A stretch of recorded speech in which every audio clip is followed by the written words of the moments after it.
Hello दोस्तों, आप कैसे हैं? और आप बिल्कुल सही और ज़बरदस्त होंगे। जैसे कि आपको पता है कि यूपी बोर्ड के जो एग्ज़ाम हैं वो लगभग जो है फरवरी में होने वाले हैं। आज से जो है लगभग पूरे पूरे 4 या 4.5 महीने हैं। तो यह देखते हुए हमने एक चैनल स्टार्ट किया है जिसका नाम है बिजनौर की पाठशाला। इस बिजनौर की पाठशाला में हम ओनली फॉर जो कवर कराएंगे वो सिर्फ कक्षा 10 वाले के बच्चों को पढ़ाएंगे। देखिए, अगर आपको भी अपना नाम रोशन करना है यूपी बोर्ड के अंदर और अपने स्कूल का नाम भी रोशन करना है और आप टॉपर आना चाहते हैं तो आप हमारे इस बिजनौर की पाठशाला के नाम का जो चैनल है इसको सब्सक्राइब कर ले और इसको लाइक कर दे और अपने दोस्तों को ज़्यादा से ज़्यादा शेयर करें। देखिए, जैसे ये अरविंद सर हैं, ये आपको जो है कक्षा 10 का जो है मैथ पढ़ाने वाले हैं, बहुत गहराई के साथ और बहुत अच्छे तरीके से आपको समझाने वाले हैं कि आप जो है मैथ के अंदर कैसा स्कोर करने वाले हैं। ले आओ अरविंद सर। हेलो स्टूडेंट्स, देखिए मैं आपको यहाँ कराऊंगा मैथ स्टार्टिंग से करूँगा, बिल्कुल बेसिक तरीके से मैथ आपको मैं कराऊंगा। तो आपसे मैं अनुरोध करता हूँ कि आप हमारी जो क्लास है उन्हें ज्वाइन करें और अपने बोर्ड में अच्छे से अच्छे मैथ में और बल्कि साइंस में भी हर एक सब्जेक्ट में अच्छे अंक प्राप्त करें। ठीक, तो आइए आज हम पहली जो हमारी क्लास है वास्तविक संख्याएं, यानी कि इंग्लिश में बोलते हैं रियल नंबर्स। आइए इसे स्टार्ट करते हैं। ये हमारी पहली क्लास है, पहला चैप्टर है वास्तविक संख्याएं, इंग्लिश में बोलते हैं रियल नंबर्स। आइए इसे पढ़ने से पहले, इस चैप्टर को पढ़ने से पहले इसके बारे में थोड़ा समझ लेते हैं कि वास्तविक संख्याएं क्या होती हैं।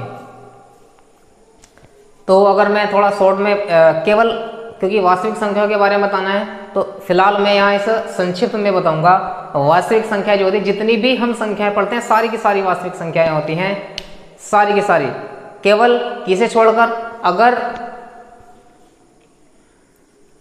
ये क्या है, वर्गमूल का साइन है, अगर इसके अंदर मैं लिख दूं माइनस और यहां लिख दिया मैंने एक्स, वर्गमूल के अंदर मैंने माइनस लगाया और उसके अंदर लिख दिया एक्स, एक्स का मतलब यहां एक भी हो सकता है, 2, 3, 4, 5 कुछ भी हो सकता है। तो ये संख्या जो होती है ये वास्तविक नहीं होती, ये होती अवास्तविक संख्या।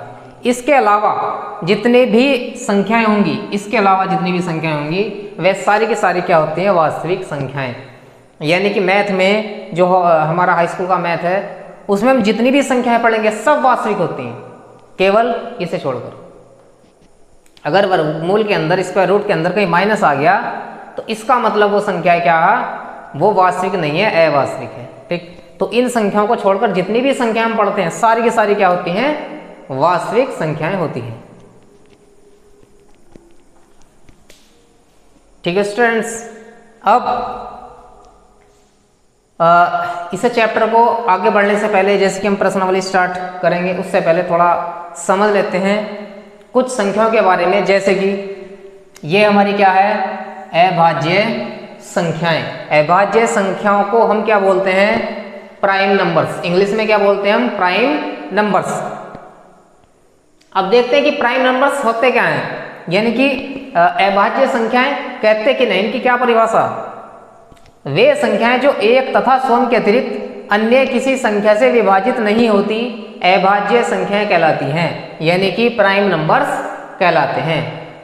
ठीक, दोबारा देखते हैं, वे संख्याएं जो एक तथा स्वयं के अतिरिक्त अन्य किसी संख्या से विभाजित नहीं होती अभाज्य संख्याएं कहलाती हैं। जैसे 2 किससे डिवाइड होगा, एक तो 1 से डिवाइड होगा और एक अपने आप से यानी कि 2 से डिवाइड होगा, तो कैसी संख्या है, अभाज्य। 3 को देखते हैं, 1 से डिवाइड होगा और अपने आप से यानी कि 3 से डिवाइड होगा, कैसी संख्या, अभाज्य संख्या यानी कि प्राइम नंबर। 5 1 से कटेगा और अपने आप से यानी कि 5 से ही कटेगा, कैसी संख्या है, प्राइम नंबर यानी कि अभाज्य संख्या। तो इस तरीके की संख्या, जैसे 19 की मैं बात करूं तो 19 किससे कटेगा, 1 से कटेगा और अपने आप से यानी कि 19 से कटेगा, तो ये कैसी संख्या, प्राइम नंबर है यानी कि अभाज्य संख्या है। ठीक, अब इसकी परिभाषा मैं अपने तौर से बताता हूं जो एकदम बच्चों की समझ में आएगी, सिंपल, एकदम सिंपल। बस ये ध्यान रखना है कि जो संख्या केवल अपने आप से कटेगी, जो संख्या केवल अपने आप से कटेगी वो अभाज्य होगी, वो अभाज्य होगी, सिवाय एक को छोड़कर। क्योंकि मैंने यहां बता भी रखा है कि एक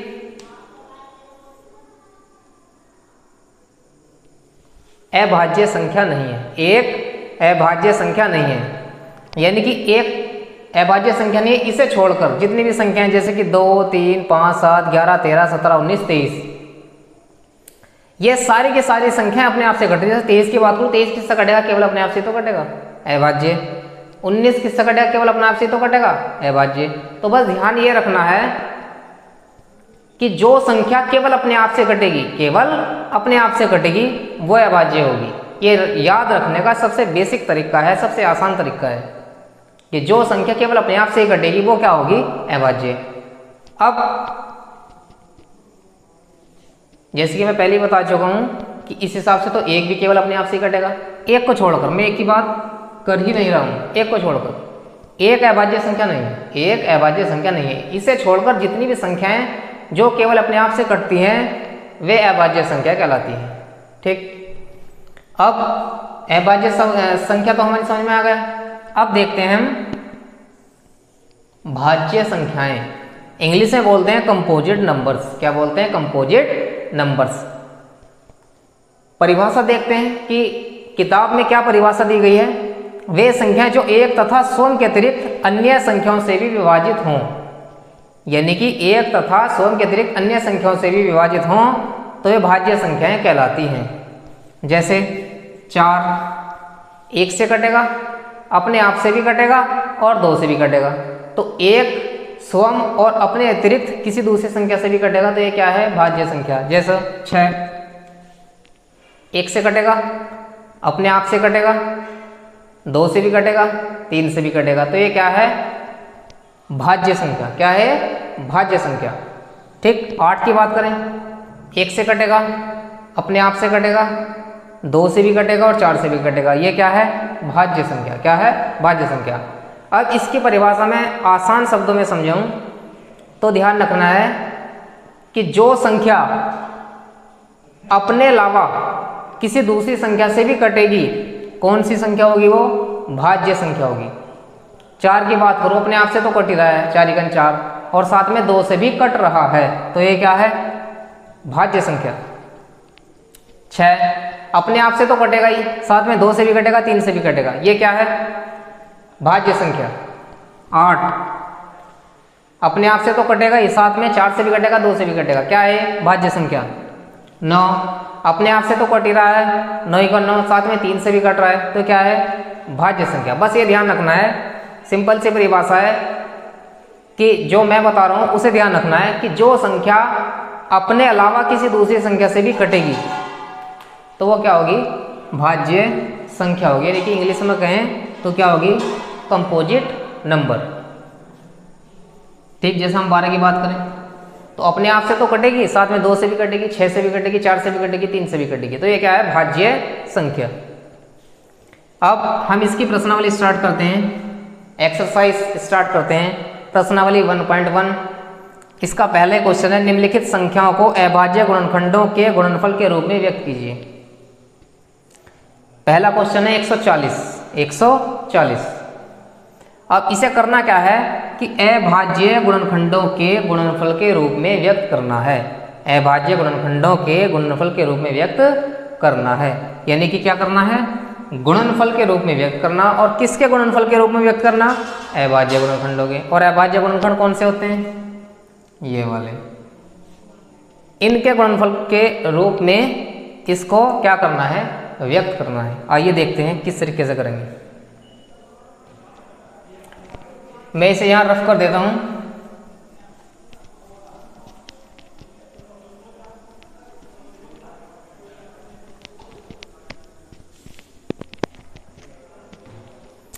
देखिए, पहला क्वेश्चन है 140। क्या है? 140। इसे क्या बदल, किस में बदलना है? अभाज्य गुणनखंडों के गुणनफल के रूप में बदलना है। तो जैसे कि हम एलसीएम लेते हैं, उसी तरीके से हम इसके क्या निकाल लेंगे? अभाज्य गुणनखंड निकालेंगे। अगर किसी भी संख्या का हमें क्या लेना है? एलसीएम लेना है, यानी कि लैसे निकालना है, तो सबसे पहले 2 से डिवाइड करते हैं, फिर 3 से डिवाइड करके देखते हैं, फिर 5 से, फिर 7 से, फिर 11 से, फिर 13 से। तो सबसे पहले हम 2 से डिवाइड करेंगे तो कितना आ जाएगा? 2 सत्ते 14 और 2 0 0। फिर 2 से डिवाइड करो, 2 तिया 6, 1 10, 2 पंजे 10, 35। अब 3 से डिवाइड करके देखेंगे तो 3 से डिवाइड नहीं होगा, तो फिर किससे डिवाइड करेंगे हम? 5 से। 5 सत्ते 35 और फिर 7 से डिवाइड करो, 7 एकम 7। जब तक नीचे 1 नहीं आएगा तब तक हम डिवाइड करते रहेंगे। अब देखेंगे कि इसके गुणनखंड क्या है? 2 2 5 7। इसके जो गुणनखंड आए वे आए 2 गुणा 2 गुणा 5 और गुणा 7। 140 के गुणनखंड क्या है? 2 गुणा 2 गुणा 5 गुणा 7। 2 गुणा 2 का मतलब प्रत्येक संख्या पर 1 पावर होती है, तो यहाँ 2 की पावर 1 और यहाँ भी 2 की पावर 1, और इनकी क्या हो रही है? गुणा, और गुणा में घातें जुड़ जाती हैं, तो 2 की पावर कितनी आ जाएगी? 1 + 1 यानी कि 2 गुणा 5 ऐसा कैसे, क्योंकि 5 अकेला है, गुणा 7 भी ऐसा कैसे, क्योंकि 7 भी अकेला है। तो ये हमारे क्या आ गए? अभाज्य गुणनखंड। अभाज्य गुणनखंड आ गए, और इन अभाज्य गुणनखंडों को हमने क्या लिख दिया? गुणनफल के रूप में लिख दिया, क्योंकि बीच में गुणा का निशान लग रहा है, तो इसका मतलब क्या है कि इनका क्या हो रहा है? गुणनफल हो रहा है। ठीक, आइए सवाल नंबर 2 देखते हैं। 156 क्या है? 156। 156 के सबसे पहले हम क्या करेंगे? गुणनखंड बनाएंगे।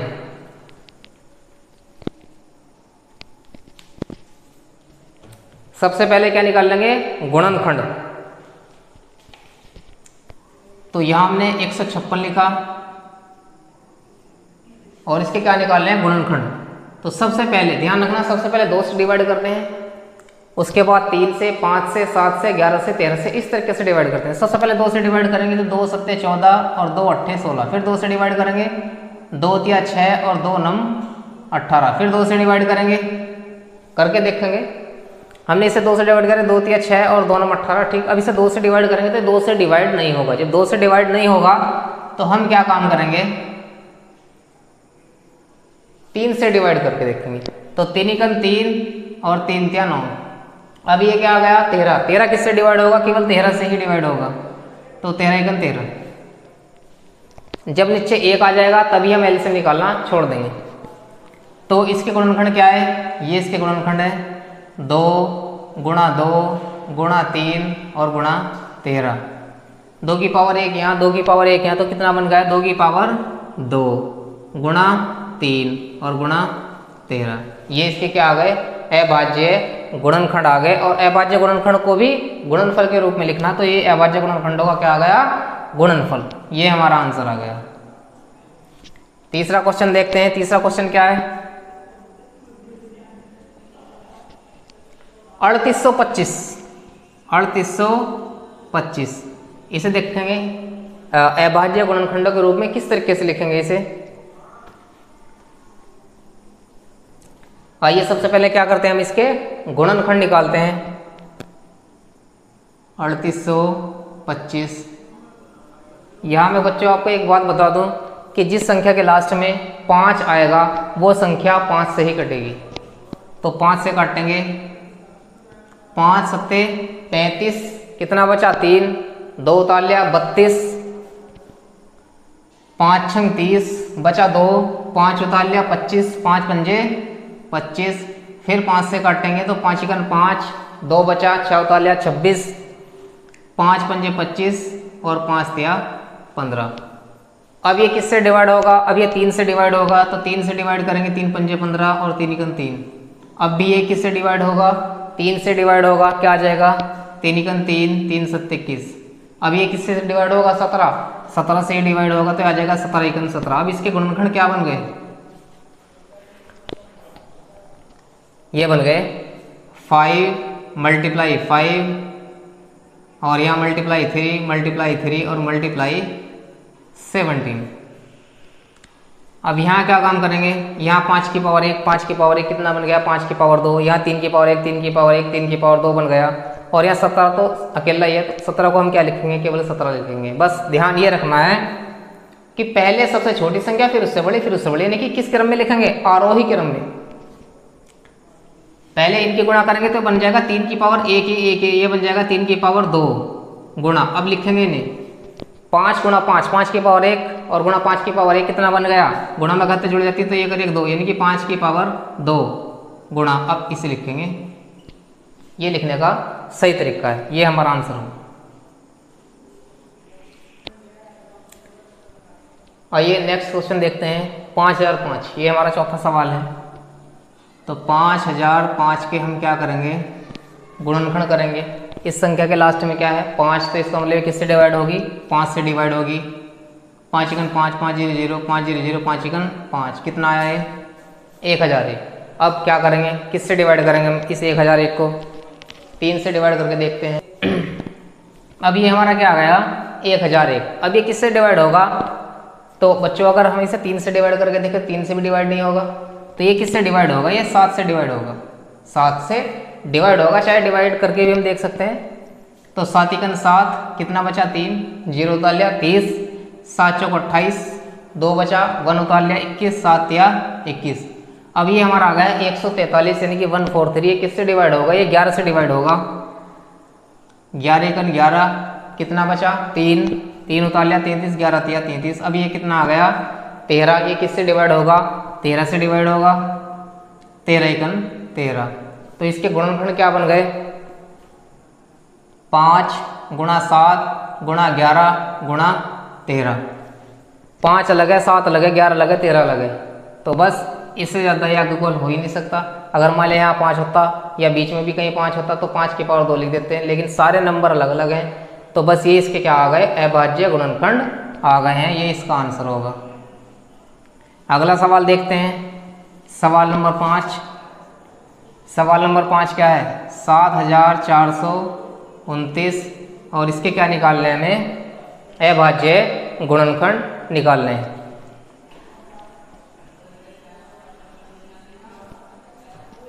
आइए इसे डिवाइड करके देखते हैं।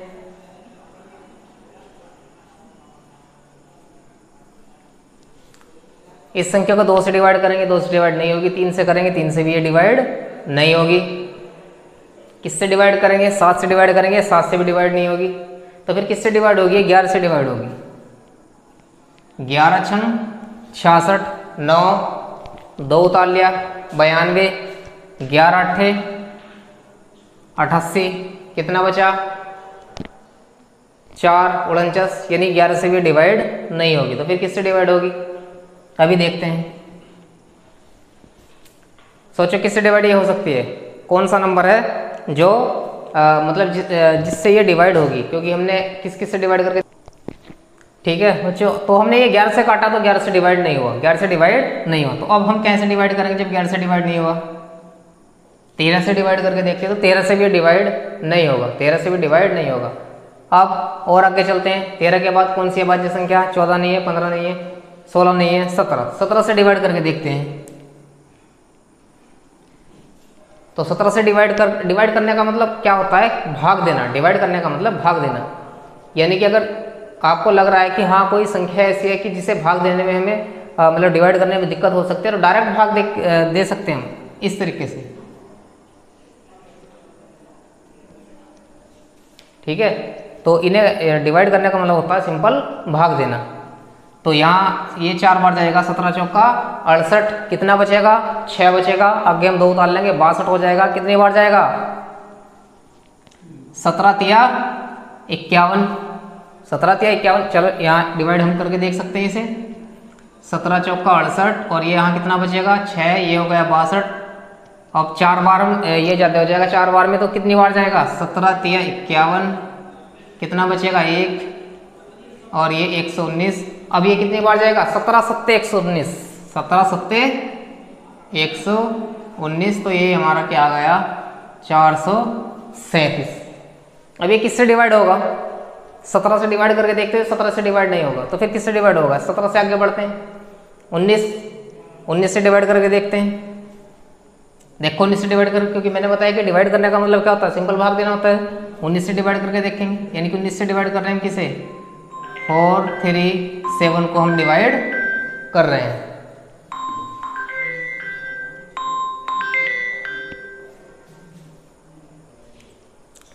तो बच्चों अब हम डिवाइड करके देखते हैं 19 से, तो कितनी बार जाएगा ये? 19 दूनी 38, 1957, तो 3 बार तो ज़्यादा हो जाएगा। 19 दूनी 38। अब यहाँ कितना बचेगा? 5, और ये कितना बन गया? 57। 19 दिया 57, यानी कि 19 से डिवाइड होगा, और जब हम इसे 19 से डिवाइड करेंगे तो कितनी बार जाएगा? 23 बार। अब ये 23 किससे डिवाइड होगा? केवल 23 से डिवाइड होगा।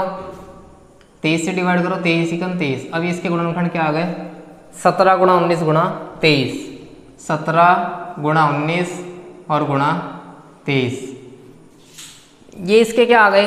अभाज्य गुणनखंड आ गए, यानी कि अभाज्य गुणनखंडों के गुणनफल के रूप में ये आ गया। 17 लगे, 19 लगे, 23 लगे, तो ना तो हम पावर को जोड़ सकते हैं ना ही घटा सकते हैं, तो ये हमारा आंसर होगा। अभाज्य गुणनखंडों का गुणनफल आ गया है। ठीक, आइए अब नेक्स्ट क्वेश्चन देखते हैं, क्वेश्चन नंबर 2, क्योंकि पहला क्वेश्चन हमारा यहीं समाप्त हो जाता है। अब नेक्स्ट क्वेश्चन देखते हैं, क्वेश्चन नंबर 2। आइए बच्चों, ये क्वेश्चन नंबर 2 है। क्वेश्चन नंबर 2 क्या है? पूर्णांकों के निम्नलिखित युग्मों के HCF और LCM ज्ञात कीजिए तथा इसकी जांच कीजिए कि दो संख्याओं का गुणनफल बराबर HCF गुणा LCM। पहली बात तो मैं आपको बता दूं कि HCF को हम क्या बोलते हैं हिंदी में? मैस है। HCF को बोलते हैं मैस है, और LCM को हम बोलते हैं लैस है। LCM को लैस है और HCF को मैस है। तो ये क्या ज्ञात करवा रहा है कि HCF और LCM ज्ञात कीजिए, यानी कि मैस है और लैस है ज्ञात कीजिए। उसके बाद क्या कह रहा है? तथा इसकी जांच कीजिए कि दो संख्या का गुणनफल बराबर HCF गुणा LCM है या नहीं। तो सबसे पहले हम क्या काम करेंगे कि HCF और LCM ज्ञात करेंगे, यानी कि मैस है और लैस है ज्ञात करेंगे। तो जैसे कि ये पहला सवाल है, इसमें से दो संख्याएं दी हैं, एक तो दी है 26 और दूसरी क्या दी है? 91। तो सबसे पहले हम क्या करेंगे? 26 और 91 के गुणनखंड निकाल लेंगे। 26, इसके क्या निकाल लेंगे? गुणनखंड। कैसे काटेंगे? 2 से, कितना? 13 आ जाएगा। फिर इसे 13 से डिवाइड करेंगे तो 13 × 13। तो इसके गुणनखंड क्या है? 26 के। इसके गुणनखंड जो हमारे आए वे आए 2 × 13। ठीक है बच्चों, अब ये हमारे पास क्या है? 91, यानी कि 91। इसके भी हम क्या करेंगे? गुणनखंड निकाल लेंगे। तो कैसे डिवाइड होगा ये? 7 से। 7 × 7 और 7 या 21। अब ये 13 से डिवाइड होगा, 13 × 13। इसके गुणनखंड क्या है? 7 × 13। 7 × 13। ठीक, सबसे पहले क्या निकालना है? मैस है, यानी कि HCF। तो यहाँ लिखेंगे मैस है बराबर, मैस है ज्ञात करना है। तो बहुत ही आसान तरीका है कि जो इन दोनों में कॉमन होगा, जैसे कि यहाँ 13, यहाँ 13, जो कॉमन होगा वही हमारा क्या होगा? मैस है होगा। तो हमारा मैस है कितना आ गया? 13। अब क्या निकाल लेंगे? लैस है। अब क्या निकाल लेंगे? लैस है। लैस है निकाल, अगर मैस से निकल गया तो फिर लैस निकालना भी आसान है। लैस है क्या करेंगे? सबसे पहले जो हमारा मैस है आया, मैस है कितना आया? 13। ठीक, 13 लिखेंगे और फिर गुणा। फिर क्या लिखेंगे? गुणा। ये जहां जहां मैंने गोल कर दिया है उस गोल को छोड़कर जितनी भी संख्याएं हैं वे सब उतार लो, वे सब उतार लो। जैसे कि यहाँ 2 उतार लिया और 7 उतार लिया। अब इन सब की आपस में क्या कर देंगे? गुणा कर देंगे। तो ये बन जाएगा, जब 13 की 2 से गुणा करेंगे तो 13 दूनी 26 बन जाएगा। और फिर 26 की किससे मल्टीप्लाई करेंगे? हम 7 से मल्टीप्लाई करेंगे तो ये कितना आ जाएगा? 182 आ जाएगा। तो हमारा LCM यानी कि लैस से कितना आ गया? 182। दोबारा समझें, दो संख्याएं दी है, पहली संख्या का क्या कर लिया हमने? गुणनखंड कर लिए और वे गुणनखंड यहाँ लिख दिए। दूसरी संख्या के भी गुणनखंड कर लिए और वे गुणनखंड हमने यहाँ लिख दिए। अब देखें कि इन दोनों में कॉमन क्या है? कॉमन क्या है? कॉमन मतलब दोनों में एक ऐसी संख्या, यहाँ भी 13 है और यहाँ भी 13 है। यहाँ 2 है लेकिन यहाँ कहीं भी 2 नहीं है, यहाँ 7 है तो यहाँ भी कहीं 7 नहीं है। कॉमन क्या है 13, क्योंकि यहाँ भी 13 और यहाँ भी 13, तो हमारा 13 क्या हो गया है में से, यानी कि HCF में से, यानी कि HCF। तो HCF कितना आ गया 13। अब क्या निकालना है लेस है, यानी कि LCM। क्या निकालना है लेस है, यानी कि LCM। तो जो हमारा में से आया उस में से को लिख लो, उस में से को लिख लो, और गुणा में वे संख्याएं लिख लो जो गोल मतलब सर्किल के अंदर बंद नहीं है, जो सर्किल के अंदर बंद नहीं है। 13 तो सर्किल के अंदर बंद है, छोड़ देंगे। 13 सर्किल के अंदर बंद है, छोड़ देंगे। 2 सर्किल के अंदर बंद नहीं है, 2 को लिख लेंगे। 7 भी सर्किल के अंदर बंद नहीं है, 7 को भी लिख लेंगे। और इन सब की आपस में क्या कर देंगे हम मल्टीप्लाई कर देंगे, यानी कि गुणा कर देंगे। तो 13 दूनी 26 और फिर 26 के 7 से मल्टीप्लाई करेंगे। 7 छंग 42, 2 4 हासिल लगे, 7 दूनी 14 4 18, यानी कि 182। ये हमारा क्या आ गया LCM, यानी कि लेस से हमारा 182 आ गया। तो एक बात तो इसकी एक बात का जवाब तो हमने यही दे दिया, आंसर यही दे दिया। ये कह रहा था कि HCF और LCM ज्ञात कीजिए, तो हमने HCF भी निकाल लिया और हमने LCM भी निकाल लिया। अब क्या कह रहा है, तथा इसकी जांच कीजिए कि 2 संख्याओं का गुणनफल बराबर HCF गुणा LCM है या नहीं।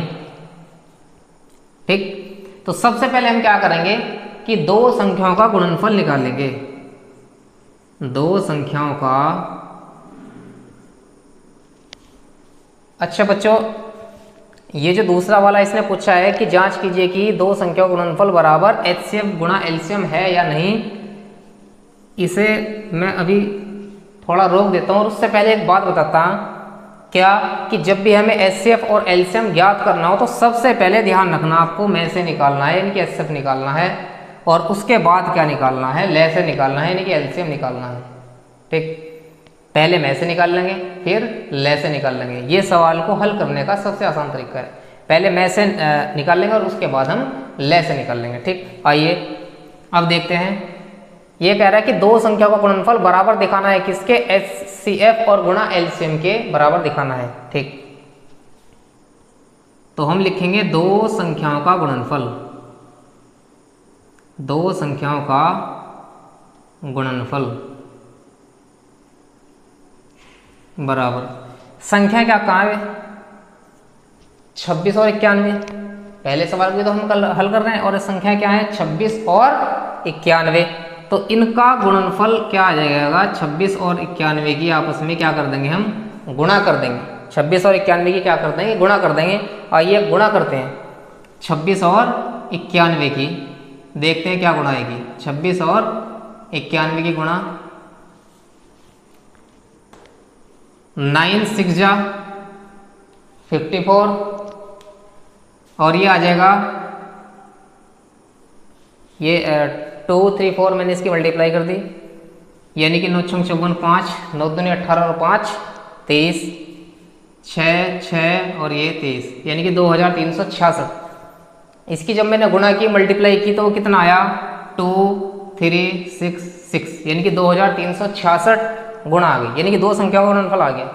अब सवाल में पूछ रहा है कि दिखाना है कि 2 संख्याओं का गुणनफल बराबर होगा किसके HCF गुणा LCM के, HCF गुणा LCM के। तो अब हम क्या निकाल लेंगे HCF गुणा LCM। HCF कितना हमारे पास 13 गुणा LCM यानी कि ले से कितना हमारे पास 182। अब इनकी भी हम क्या करेंगे आपस में गुणा करेंगे। 13 की 182 से गुणा करो, 13 दूनी 26, 2 हासिल, 13 अट्ठे 104 और 2 106 हासिल 10, 13 एकम 13 और 10 23।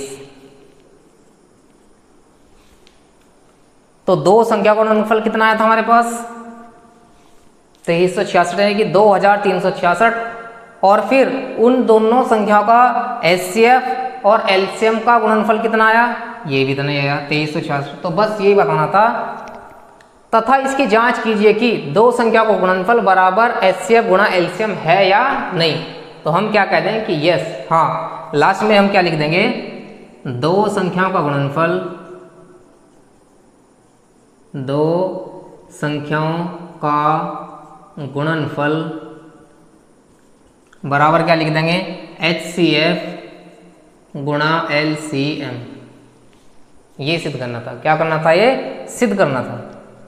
ठीक। अब बच्चों में एक बात और बताऊं, किसी वजह से मान लिया दो संख्या का गुणनफल और ये HCF और LCM का गुणनफल बराबर ना था किसी वजह से, तो हम क्या करते, हम लिखते कि दो संख्या का गुणनफल बराबर का चिन्ह लगाते और उसके बाद इसे ऐसे कट कर देते। तो इसका मतलब हो जाता है कि दो संख्या का गुणनफल HCF और LCM के गुणनफल के बराबर नहीं है। ठीक। अगर बाई चांस ये बराबर ना आता तो, जबकि यहाँ बराबर आ चुका है, तो हम क्या लिखेंगे कि दो संख्या का गुणनफल बराबर HCF गुणा LCM। जैसे कि इसने यहाँ पूछा है कि सिद्ध कीजिए कि दो संख्या का गुणनफल बराबर होगा HCF गुणा LCM के। तो ये हमारा पहला सवाल कंप्लीट हो जाता है। अब हम सवाल नंबर देखते हैं दूसरा।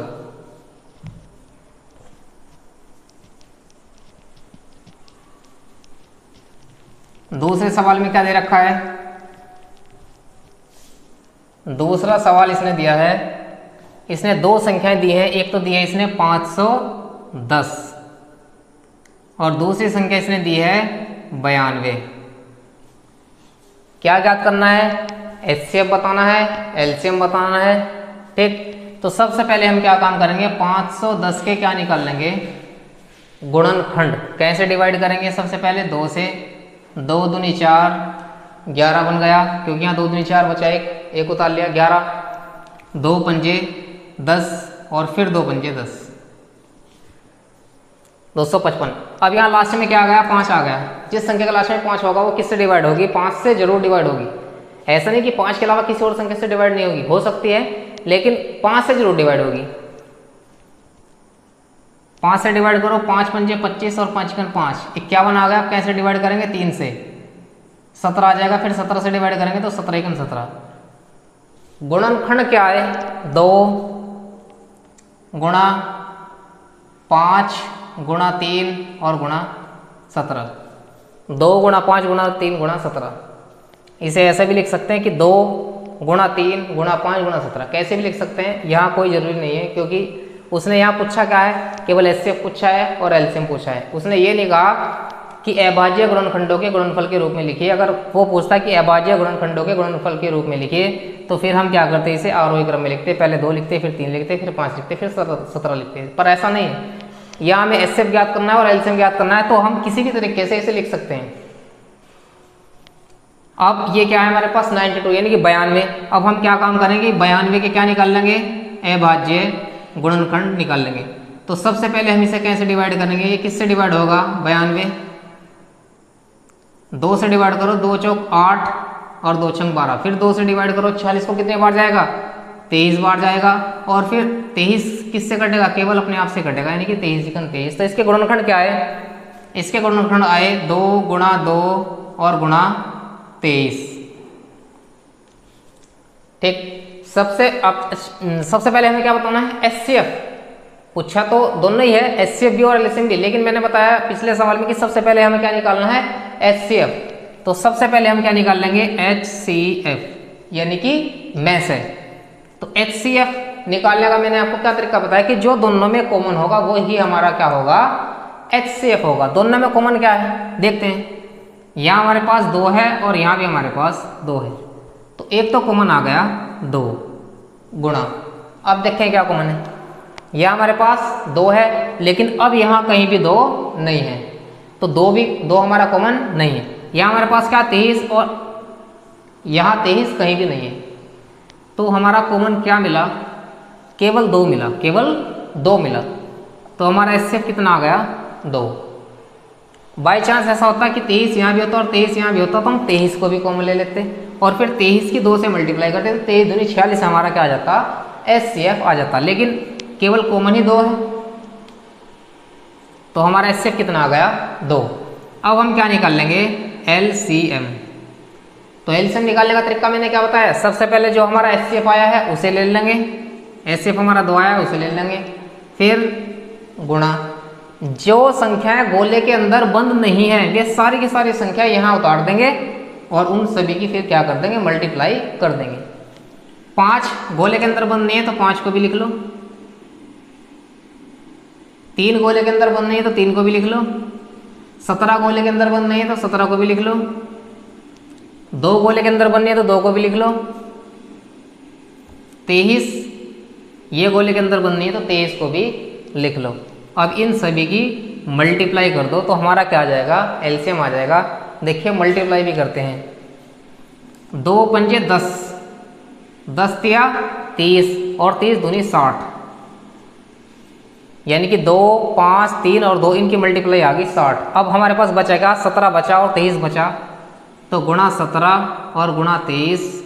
और अब हम क्या काम करते हैं, 60 की और 17 की गुणा कर लेते हैं, तो ये 0 ऐसा कैसे आ जाएगा। और 17 छंग 102 और फिर गुणा 23, ये हम ऐसा कैसे लिख लेंगे। अब 23 किससे गुणा कर दो, 23 0 0, 23 दूनी 46 और 23 इकन 23।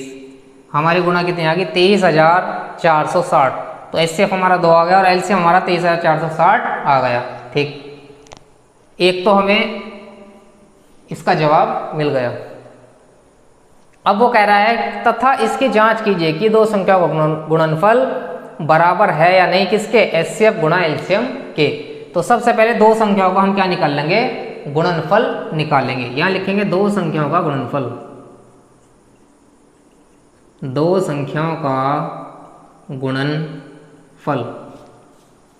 अच्छा, ये सवाल थोड़ा कुछ लंबा हो गया जिस वजह से नीचे जगह कम है, तो मैं क्या करना चाहता हूँ, यहाँ जैसे कि मैंने बता दिया कि एलसीएम हमारा कितना आया, गुणा करने के बाद 23,460 आ गया है। तो ये लाइन इतनी मैं रफ करने के बाद इसको यहाँ लिख रहा हूँ ताकि नीचे देखने में आसानी हो जाए। तो 23,460 ये हमारी मल्टीप्लाई आ गई। मैं इसे यहाँ लिखना चाहता हूँ 23,460, ये हमारा क्या आ गया, एलसीएम आ गया। अब मुझे क्या निकालना है, जैसा हमने पिछले सवाल में किया था, दो संख्याओं का गुणनफल, दो संख्याओं का गुणनफल। तो दो संख्याओं का गुणनफल निकालना है तो कैसे निकाल लेंगे। पहली संख्या क्या है हमारे पास, 510, और दूसरी संख्या हमारे पास क्या है, 92। इनकी क्या कर देंगे हम, मल्टीप्लाई कर देंगे। तो मल्टीप्लाई करो, एक 0 तो हमारा ऐसा कैसे आ जाएगा। अब क्या बचा यहाँ 51 और यहाँ क्या बचा 92। इनकी आपस में क्या कर देंगे हम, मल्टीप्लाई कर देंगे, यानी कि गुणा कर देंगे। तो इनकी मल्टीप्लाई करने के बाद हमारे पास कितना आ गया, 4,692। 4,692 ये किसकी गुणा करने पर आया, केवल 51 और 92 की। ध्यान रखना, अगर मैं 510 और 92 की गुणा करूँ तो वो कितना आ गया, 46,920। 46,920, 46,920। अब हम क्या निकाल लेंगे, एचसीएफ और एलसीएम का गुणनफल निकाल लेंगे और वो देखें कि इसके बराबर है या नहीं। तो एचसीएफ और गुणा एलसीएम। एचसीएफ कितना हमारे पास 2, गुणा एलसीएम कितना हमारे पास, ये रहा एलसीएम 23,460, 23,460। और जब हम इसकी मल्टीप्लाई करेंगे तो 2 0 0, 2 छंग 12, 2 चौक 8 1 9 और 23 दूनी 46। यहाँ से हमें क्या पता लग गया कि दो संख्याओं का जो गुणनफल है वो 46,920 है, और उन दोनों संख्याओं का एचसीएफ और एलसीएम का जो गुणनफल है वो भी कितना है, 46,920 है। यही सवाल में पूछा था, तो हम लास्ट में यहाँ क्या लिख देंगे, अतः दो संख्याओं का गुणनफल, दो संख्याओं का गुणनफल बराबर एचसीएफ और गुणा एलसीएम। ठीक है बच्चों, तो इस सवाल में हमें क्या बताना था, एचसीएफ भी बताना था, एलसीएम भी बताना था, और ये भी सिद्ध करना था कि दो संख्या का गुणनफल एचसीएफ और एलसीएम के गुणनफल के बराबर है या नहीं, तो बराबर है। ठीक, अब इसी तरीके से हम एक सवाल और करते हैं, तीसरा सवाल।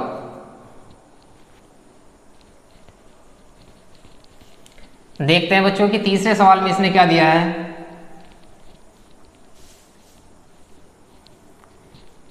तीसरा सवाल इसने दिया है,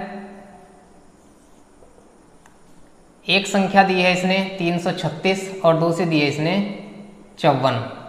तो सबसे पहले हम 336 के क्या करेंगे, गुणनखंड करेंगे, 2 से डिवाइड करेंगे, 2 एकम 2 13, 2 छंग 12 और 2 अट्ठे 16, फिर 2 से डिवाइड करेंगे, 2 अट्ठे 16 और 2 चौक 8, फिर 2 से डिवाइड करेंगे, 2 चौक 8 और 2 दूनी 4, फिर 2 से डिवाइड करेंगे, 2 दूनी 4 और 2 एकम 2, फिर 3 से डिवाइड करेंगे, 3 सत्ते 21, फिर 7 से डिवाइड करेंगे, 7 एकम 7। इसके जो गुणनखंड आए वे कितने आए, 2 गुणा 2 गुणा 2 गुणा 2, यानी कि 2 कितनी बार आया, 4 बार, 1 2 3 4, और उसके बाद क्या है 3 गुणा 7, 3 गुणा 7। उसके बाद हम क्या करेंगे, 54 के गुणनखंड करेंगे, 54 के गुणनखंड वे कितने आ जाएंगे, 2 से डिवाइड करेंगे 27, 3 से डिवाइड करेंगे 3 नम 27, फिर 3 से डिवाइड करेंगे 3 3, फिर 3 से डिवाइड करेंगे 3 एकम 3। गुणनखंड क्या है, 2 गुणा 3 गुणा 3 गुणा 3, ये इसके क्या है, गुणनखंड है।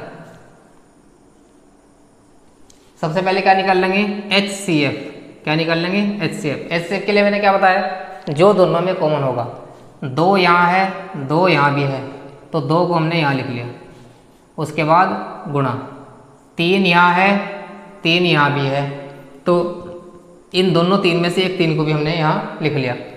अब देखेंगे यहाँ 3 है लेकिन यहाँ अब कहीं भी 3 नहीं बचा, फिर यहाँ देखेंगे यहाँ एक और 3 है, तो यहाँ देखेंगे यहाँ अब कोई 3 नहीं है, तो अब इसमें कुछ भी कॉमन नहीं बचा, कुछ भी कॉमन नहीं बचा। देख लो यहाँ 3 है, यहाँ 3 कहीं भी नहीं, इस 3 की बात करें तो ये 3 भी यहाँ कहीं नहीं, तो अब यहाँ कुछ भी कॉमन नहीं बचा, तो हम क्या करेंगे, अब इनकी गुणा कर देंगे, 2 तिया 6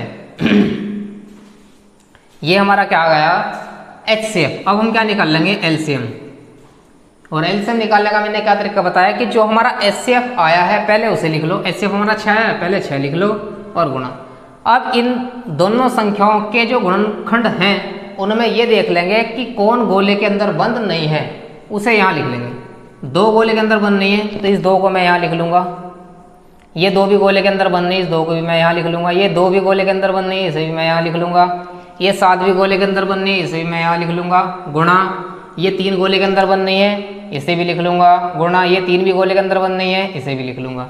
अब मैं इन सब की क्या कर दूंगा, गुणा कर दूंगा, और हमारा क्या आ जाएगा, ये LCM आ जाएगा। ये गुणा भी करते हैं, 2 दूनी 4 दूनी 8, छंग 48, 48 तो इनकी गुणा आ गई, फिर 48 की और 7 की गुणा करते हैं, चलो यहाँ कर लेते हैं, 48 की और 7 की गुणा, 7 अट्ठे 56, 5 7 चौक 28 और 5 23। अब 23 की मल्टीप्लाई हम किससे करेंगे, 3 क्या 9, 9 से मल्टीप्लाई और करेंगे, यानी कि 236 की हम 9 से मल्टीप्लाई और करेंगे, तो मल्टीप्लाई करके देखते हैं, 9 छंग 54, 5 9 त्या 27 और 5 32, 3 9 दूनी 18, और ये आ गया हमारा 2124। इस पूरे की क्या आई, 2124 गुणा आ गई, तो ये हमारा क्या आ गया, LCM। तो इस सवाल का एक आंसर तो हमारा ये आ गया। दूसरा क्या पूछ रहा है, तथा इसकी जांच कीजिए कि 2 संख्या का गुणनफल बराबर होगा या नहीं, किसके, HCF गुणा LCM के। तो वो तरीका हम दोबारा भी लगाएंगे। अब क्या करेंगे, 2 संख्याओं का गुणनफल निकालेंगे, 2 संख्याओं का गुणनफल। पहली संख्या हमारे पास क्या है, 336, और दूसरी संख्या हमारे पास क्या है, 54। इनका क्या निकालना है, गुणनफल। आइए हम गुणनफल निकालते हैं। इसका गुणनफल क्या आएगा, तो 336 और 54, इसकी हम क्या कर रहे हैं, मल्टीप्लाई कर रहे हैं, तो 4 छंग 24, 2 4 त्या 12, 2 14, 4 त्या 12 और 1 13, मल्टीप्लाई 5 छंग 30, 3 5 त्या 15, 3 18, 5 त्या 15 और 1 16, यानी कि मल्टीप्लाई इसकी आ गई 18,144। 18,144 इसकी मल्टीप्लाई आ गई, यानी कि 2 संख्या का गुणनफल कितना आ गया, 18,144। अब हम क्या करेंगे, HCF गुणा LCM निकालेंगे। तो HCF कितना हमारे पास 6, और गुणा LCM कितना हमारे पास 2124। 6 की और 2124 की जब हम गुणा करेंगे तो 6 चौक 24, 2 6 दूनी 12 और 2 14, 6 कन 6 और 1 7। इसका मतलब कहीं ना कहीं हमने गुणा में गलती कर दी, गुणा में गलती कर दी है। देखते हैं हमने कहाँ गलती की है।